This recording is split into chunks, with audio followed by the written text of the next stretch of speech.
Bonjour tout le monde. Il fait froid comme. Il fait pas super chaud. Début de la quatrième journée, j'étais un peu mêlé à matin parce que j'ai pas beaucoup dormi. Je me doutais que c'était possible que ça allait arriver sur ce voyage-là. J'aurais voulu prendre des mesures un peu plus. Long story short, désolé pour l'anglais, mon autopilote a flanché. J'ai plus d'autopilote, fait que c'est pour ça que je suis à la barre et que je conduis comme ça. Les conditions de vent et les conditions de mer sont juste parfaites. Je prendrais un petit peu plus de vent que ça pour aller un peu plus vite. Mais on ne peut pas faire le vent, on peut juste utiliser le vent qu'on a. J'aurais voulu aller acheter un autre autopilote avant de partir. La vérité, c'est que j'avais juste pas d'argent. J'ai mis des sous sur tout ce que je pouvais sur ce bateau-là pour faire en sorte que j'aille un package le fun, agréable, sécuritaire pour faire des passages d'océan. Puis on dirait qu'il manque tout le temps 5 ou 6 000 $. Ok, là, je regarde l'affaire puis je me suis dit c'est différent. Ça fait longtemps que je veux aller en Polynésie française. Ça fait longtemps que je me prépare à ça puis que je vais aller voir ces îles-là. J'étais à 3 jours et demi maximum du Mexique. Je peux virer de bord et me rendre au Mexique sur mon essence. Mais ça me tente pas tellement de faire ça. Ça me tente d'aller voir les marquises. J'ai des gens aussi. J'ai des gens qui vont me rencontrer, j'espère, à Rangiroa le 15 mai. Fait que j'ai comme un horaire sur mon bateau. Évidemment, c'est jamais bon d'avoir un horaire sur un bateau pour toutes sortes de raisons. Parce qu'évidemment, la conséquence de tout ça, c'est qu'il me reste 2300 000 nautiques à faire. Il va falloir que je les fasse à main. Il va falloir que je prenne des pauses là-dedans, évidemment. Puis, je vais rentrer les voiles, je vais me laisser dériver. Je vais laisser l'AIS. Les gens me demandent où vous pouvez me suivre. Vous pouvez suivre ma position sur n'importe quel site qui transmet les positions AIS. Parce que l'AIS que j'ai acheté, vous voyez, c'est un des trucs que j'ai acheté cette année. C'est un AIS qui s'appelle un Cortex de Vesper. Puis ça transmet sur les satellites. Donc ma position est en ligne sur les.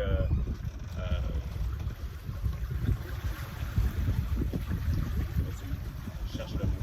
Vous m'excuserez, j'ai pas beaucoup dormi.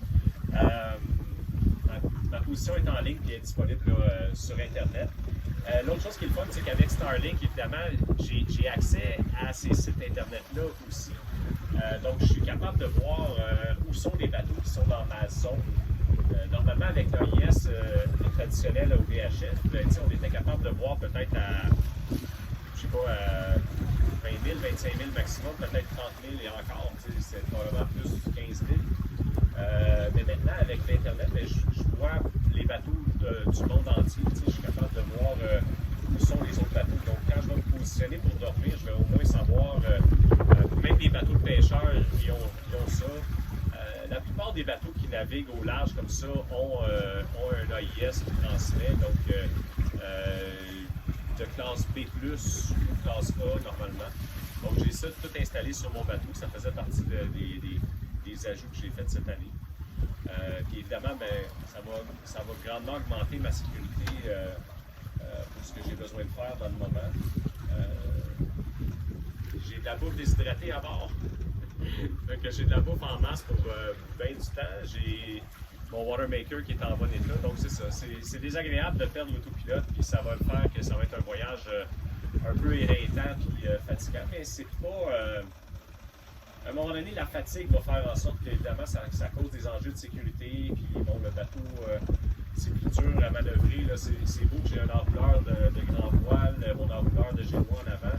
Évidemment, ça vient d'éliminer mon code zéro pas mal. J'ai été chanceux parce que quand c'est arrivé ce soir, cette nuit, le code zéro était dans les airs. Puis les conditions de mer étaient excessivement calmes.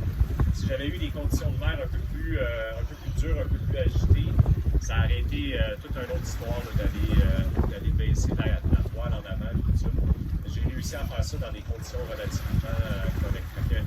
Évidemment, pas de code zéro, pas d'autopilote, je fais des zigzags un peu, je vous parle, je conduis en même temps, il va falloir que je dorme, que je me laisse dériver.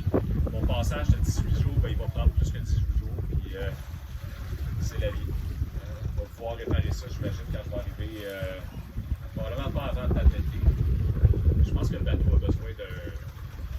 facelift là-dessus, là, de dire ok, on change tout ça, là, on met un équipement complètement neuf. Fait que j'ai pas les sous pour faire ça maintenant. De toute façon, il n'y a pas personne qui va me le livrer ici. Fait que dans le temps comme dans le temps, je vais faire ce que j'ai besoin de faire. Fait que, écoutez, je vais vous parler dans le courant de la journée. Pas d'inquiétude pour l'instant. Il n'y a rien de vraiment mauvais. Les conditions de voile vont être idéales. Donc, je ne suis pas trop inquiet. On va continuer le voyage. Puis je vais aller vous marquer un peu plus tard que prévu.